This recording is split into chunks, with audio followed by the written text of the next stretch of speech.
is buff as hell, but his tits are flat. Someone explain this to me. Like, someone explain how you can be buff, but, like, there's no muscle, like, here.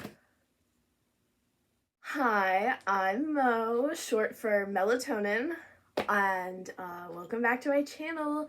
Welcome back to this new series I'm starting called Comic Layover.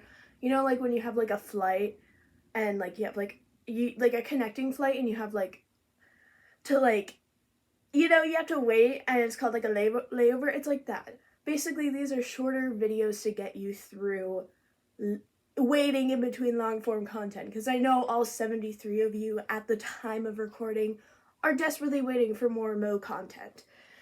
Anyways, we will be talking about issue 1 of Absolute Batman. I read this twice, and I have words about it. The first time I just, like, read through it to read it, and then the second time I, like, paid attention. I locked in. This comic is really interesting. First things first, a little disclaimer. This is for fun. Whatever I say, it's a joke. You're allowed to like this comic. You're allowed to think this comic is really great. You're allowed to hate this comic. This is all a joke. This is fun. This is comical. I'm not serious. Don't take anything I say seriously. Yeah, let's get into it. So, the Absolute series, if you didn't know, is written by Scott Snyder, and it's basically like a reimagining, kind of. It's an alternate multiverse universe kind of thing, where basically it's like, what if Batman not rich? Sure. I could see why you would like this, because if you like reimaginings, if you want like a fresh take on Gotham City, a more grimy, more dirty, more rough Batman take, sure, this is for you. Yeah, let's get the petty shit out of the way first. I was really skeptical about reading this because I saw the original, like, concept art for Bruce Wayne, and I think I lost eggs in my uterus, because he's bald. He was bald. He was almost bald. I nearly passed out in horror, because if you know anything about me, you know that I fucking love to ogle Batman, right? Like, that's my celebrity crush. That's the doll. You know why I like the animated Batman TV show so much? Like, the original one, not the, like, New Adventures Batman one, like, the original one. Bro is hot. Bro is cooking. I love that curved, hooked nose, that, the schnoz, 10 out of 10. Love it to death. But this bald person really terrified me. They ended up not going with that, because once people kind of saw that, I think it was pretty normal reaction to be like, oh, he's bald and he's torturing people who have hair. So yeah, they didn't go with that. They went with like a shaggy cut, but that also made me upset, because like, you nerfed his nose, his honker. No. Whatever. Second thing we need to get out of the way, the art style's fine. I just don't like the nose. Third of all, bro is buff as hell, but his tits are flat. Someone explain this to me. Like, someone explain how you can be buff, but like, there's no muscle, like, here. No. Girl, give me titties. Give me pillows on his chest. I don't believe they're flat. Fourth thing we need to get out of the way before we get into this, Alfred's beard reminds me of a diagram of a uterus you would see in health class. I don't know what to say. I don't know what to give you with this information. Just know that when I see him, I think uterus diagram. Okay, let's get into this. So this opens with like a monologue from Alfred, and Alfred in this universe, he's different. He's British. He's still British. He still has guns. Sure, but he's, I wouldn't say he's like a hitman, but he does some sort of like government thing. It's never really specified what he's doing, but he's in Gotham City on a mission, because he's like told to like examine these things called like party animals, which are like a gang. I'm not really sure what they are, but they're incredibly powerful and dangerous and evil, and are just like killing and destroying Gotham City up.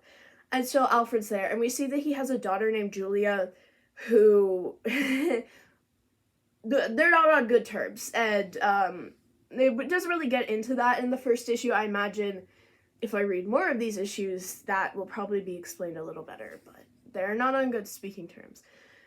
Anyways, so we kind of like watch from Alfred's perspective as he's kind of like going through Gotham City, observing these party animals, as they're called. A lot of this first comic, is from Alfred's perspective, and that's fine. So then we like, after this opening monologue with Alfred, we cut to like Bruce Wayne working out at like this like gym, and he's really taking it out on like this like punching bag, and he's having flashbacks because, spoilers, his dad was a teacher in this universe, and they went on a field trip to the zoo, and his dad got shot and killed in front of the bat exhibit in the zoo, which is why he's Batman.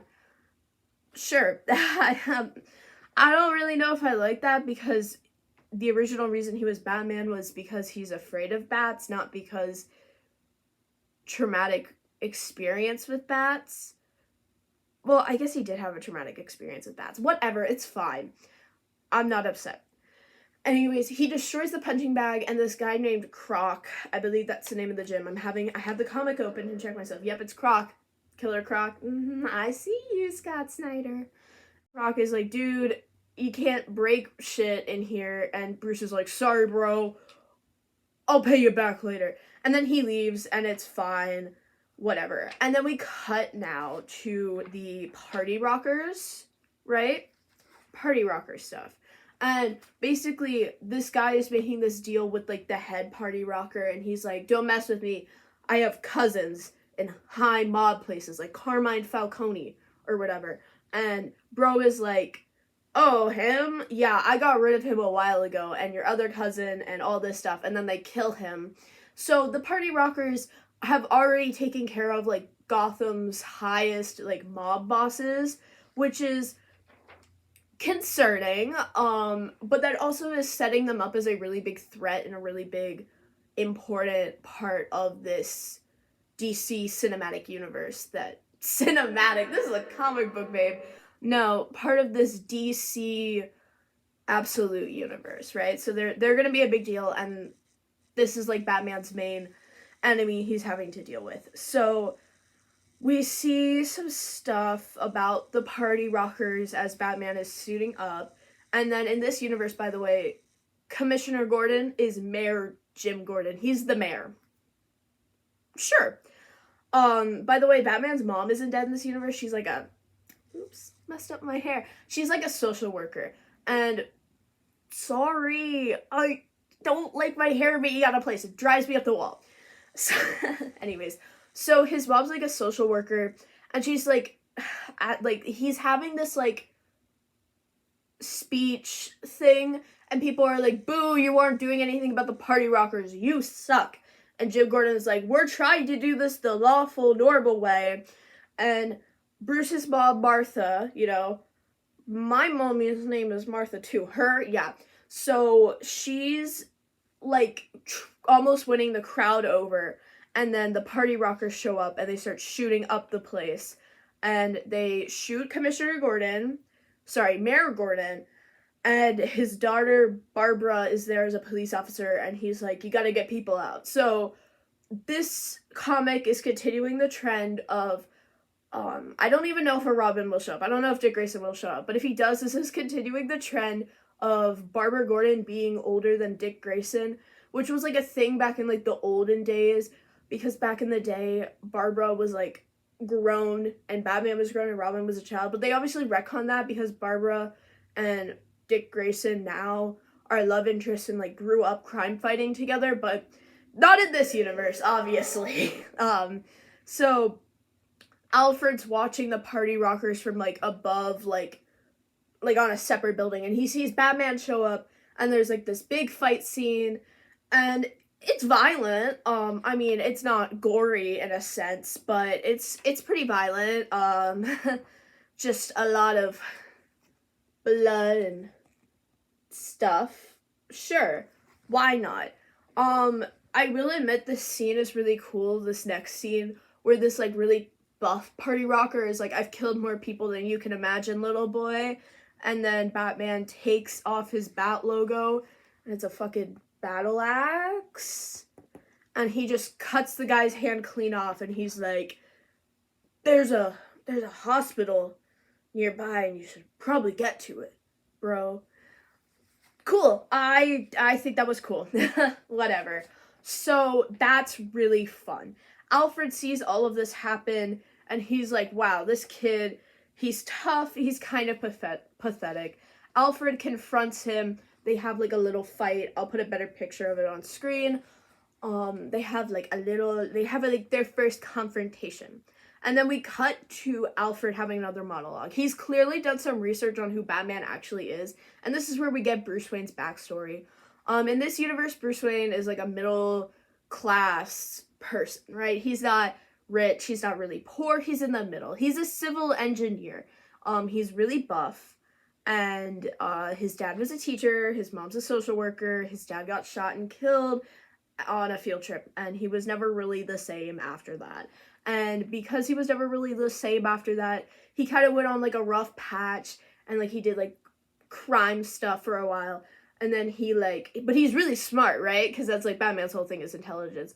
But he got a scholarship from football, but he faked an injury to get out of football so he wouldn't have to keep playing football anymore, because because his plan is to be a vigilante. Am I making sense? I don't know if I'm making sense. I sound like I'm crazy, but I'm not crazy.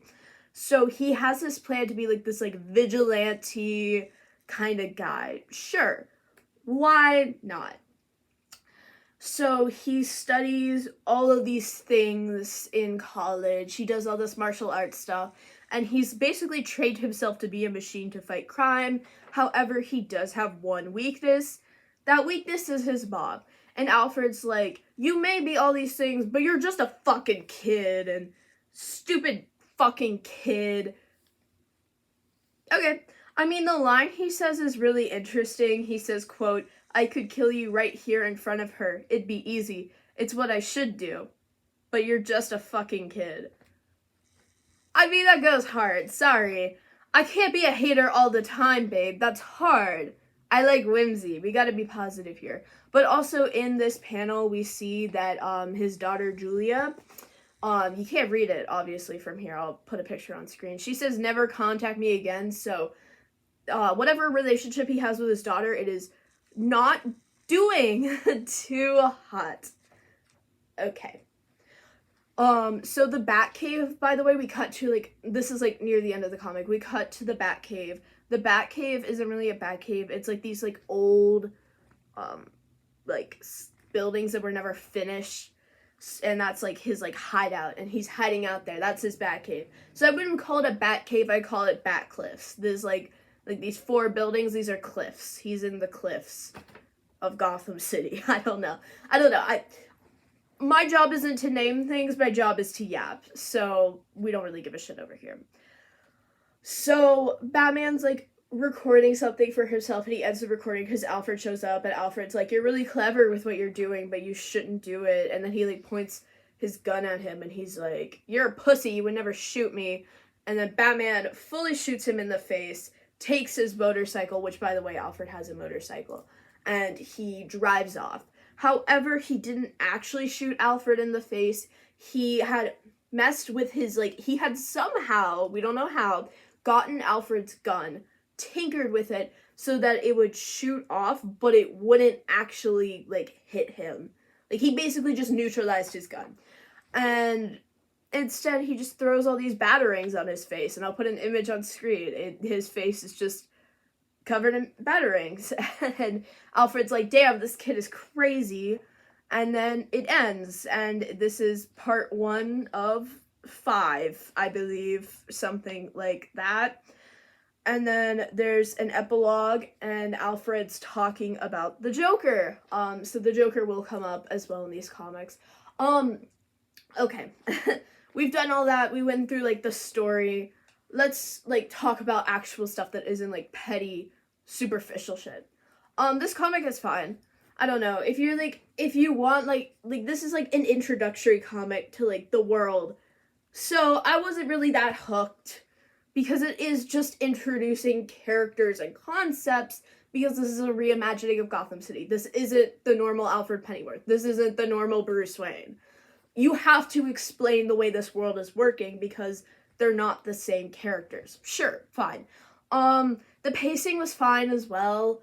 I mean, I felt like it was going a little fast. Like, I don't feel like we were lingering on things. Just it was like a kind of thing. And that's fine. Comic book pacing is always a little quick, I feel like. Or maybe I'm just a fast reader. I don't fucking know.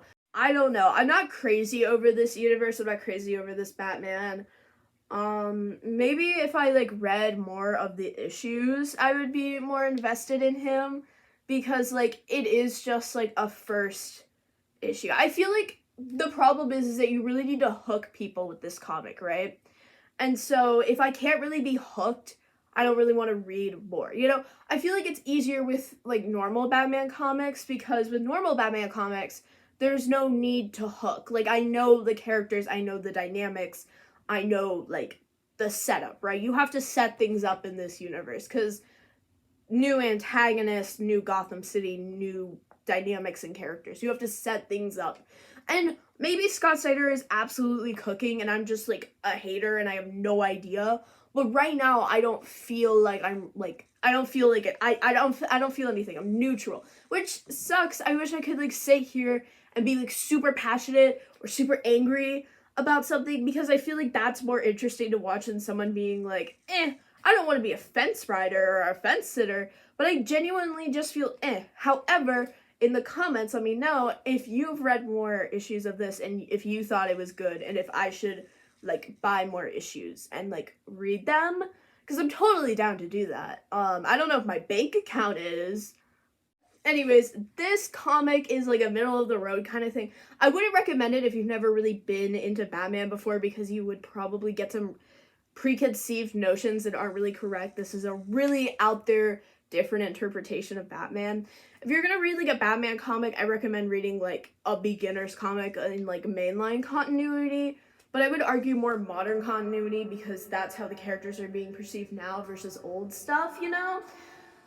Whatever, that's a conversation for another day. Yeah, this comic, it's fine. It's enjoyable if you want a different universe Batman than regular Batman. If you want something edgier and grittier and different, this is great. If you aren't really into edgy and gritty and different and you just want to stick with the status quo, I don't know, babes. Not for you. But you're probably not going to read this anyways, because I just spoiled the whole ass comic. I definitely see why this is this was one of like the highest, most bought comics of 2024. This does have an interesting premise. It does, if you are hooked, this is hooking.